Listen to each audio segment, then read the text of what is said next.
Sofia, Plovdiv, Varna, Burgas, Bansko, 5 villes, 5 ambiances complètement différentes, 5 styles de vie. Tu peux vivre en capitale européenne moderne avec tout à portée de main, ou bosser face à la mer Noire pour 400 € de loyer, ou t'installer à la montagne et skier entre 2 cols clients. Le choix de ta ville, c'est le choix de ta vie pour les prochaines années. Dans cette vidéo, je te présente les meilleures villes pour vivre en Bulgarie en 2026, avec les vrais avantages et les vrais inconvénients de chacune. Rentrons directement dans le vif du sujet. Quand tu penses Bulgarie, tu penses Sofia. Normal, c'est la capitale.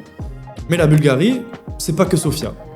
C'est selon ton style de vie, tes priorités, ton budget, et une autre ville peut être bien meilleure pour toi.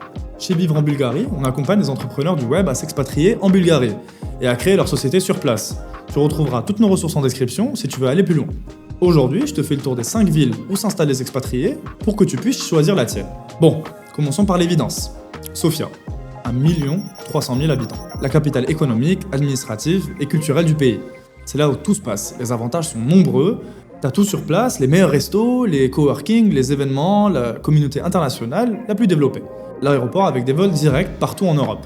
Les administrations pour tes démarches, les avocats, les comptables, les banques, tout est accessible facilement. Côté quartier, Lozenet, c'est le spot des expatriés. Moderne, safe, plein de cafés. Vitosha aussi, un peu plus résidentiel. Oborist pour le côté central et vivant. Les prix comptent 500 à 800 € pour un bon appart en centre-ville. C'est le plus cher de la Bulgarie, mais ça reste 3 fois moins que Paris. Les inconvénients, le trafic peut être pénible, l'air est pollué en hiver à cause du chauffage au bois dans certains quartiers, et c'est moins dépaysant que le reste du pays. Finalement, Sofia, c'est une ville européenne classique. Si tu veux l'efficacité, le réseau, le confort moderne, c'est le choix évident. Et là aussi, tu vas être surpris. Plovdiv, c'est la 2e ville du pays, 350 000 habitants. Et pour beaucoup d'expatriés, c'est le vrai coup de cœur. Plovdiv a quelque chose que Sofia n'a pas, le charme. Le vieux centre est magnifique. Des ruelles pavées, des maisons colorées de l'époque de la Renaissance bulgare. Un amphithéâtre romain au plein centre-ville, c'est beau, vraiment beau. L'ambiance est plus calme, plus artistique. Plovdiv était capitale européenne de la culture en 2019. Et ça sent. Il y a une scène créative, des galeries, des concerts, des festivals.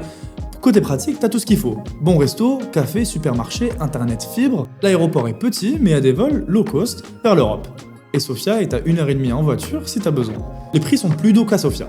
Compte 350 à 550 € par appart sympa. Les inconvénients, moins d'opportunités business, communauté internationale plus petite, et l'été, il fait très chaud. Vraiment très chaud. Si tu cherches la qualité de vie et le cadre, Plovdiv, c'est un choix excellent. Maintenant, on va parler mer. Varna, c'est la 3e ville du pays. 350 000 habitants, aussi. Mais l'ambiance est différente.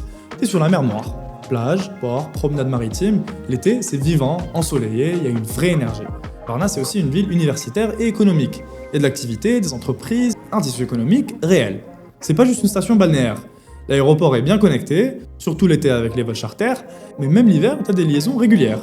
Les quartiers sympas, le centre-ville, les quartiers grecs, ou les zones proches de la plage comme Brise.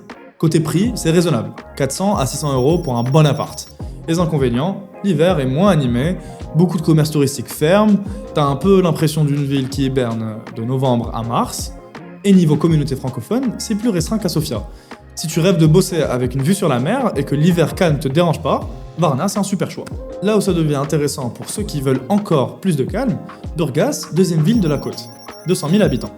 Plus petite que Varna, moins touristique, plus authentique. Burgas a un côté de ville de province assumé. C'est tranquille, les gens sont posés, le rythme est lent et c'est exactement ce que certains expatriés recherchent. T'as la mer, t'as un joli centre-ville de piétons, t'as le Sea Garden qui est un parc magnifique, le long de la côte. Et t'es à proximité de spots incroyables. Sozopol à 30 minutes, une des plus belles villes de Bulgarie. Nessebar aussi, classée à l'UNESCO. Côté prix, c'est encore moins cher. 300 à 400 € par appart correct. Les inconvénients, c'est petit. Il y a moins de services, moins de restos, moins de choix en général. L'aéroport fonctionne surtout l'été et la communauté internationale est quasi inexistante. Faut vraiment vouloir la tranquillité. Si tu bosses 100% en ligne et que tu veux la paix, avec la mer à côté, Burgas peut être ton paradis. Et le dernier spot dont je veux te parler, c'est un cas particulier, Bansko. C'est une petite ville de 10 000 habitants au pied des montagnes du Pirin. À la base, c'est une station de ski, mais depuis quelques années, c'est devenu un hub de digital nomade. Pourquoi ? Les prix sont ridicules. Un appart, c'est 250 à 400 € par mois. Il y a des coworking, internet fibre partout, une communauté internationale très active, des événements, des meet-ups, des soirées, l'été tu randonnes, l'hiver tu skis. T'es en pleine nature tout le temps. C'est un lifestyle particulier mais qui plaît à beaucoup. Les inconvénients, c'est isolé. Sofia est à 2 heures de route, L'aéroport le plus proche aussi, il n'y a pas de vraie ville à côté, les services sont limités. Et l'hiver, c'est froid. Vraiment froid. Moins 10, moins 15, c'est courant. Si t'aimes la nature, la communauté nomade et que tu supportes l'isolement, Bansko, c'est une expérience unique. Maintenant, je vais te donner mon conseil perso. Il n'y a pas de meilleure ville objectivement. Il y a la meilleure ville pour toi. Si tu veux l'efficacité, le réseau et tout à portée de main, va à Sofia. Si tu veux le charme, la culture et un cadre de vie magnifique, tu vas à Plovdiv. Si tu veux la mer et une ville dynamique, va à Varna. Si tu veux la mer mais plus tranquille, va à Burgas. Si tu veux la montagne et la communauté nomade, va à Bansko. Et mon vrai conseil, fais un repérage avant de t'installer définitivement. Prends un mois ou deux, passe une semaine dans chaque ville qui t'intéresse, teste, ressens, parce que c'est une chose de regarder des vidéos et des photos. C'est une autre de vivre l'ambiance au quotidien. Tu sauras très vite où tu te sens chez toi. Bon, t'as maintenant le panorama complet des villes où t'installer en Bulgarie. Chacune a ses forces et ses faiblesses. À toi de voir ce qui correspond à ta vie. Si tu veux qu'on t'aide à préparer ton installation, tous les liens sont en description.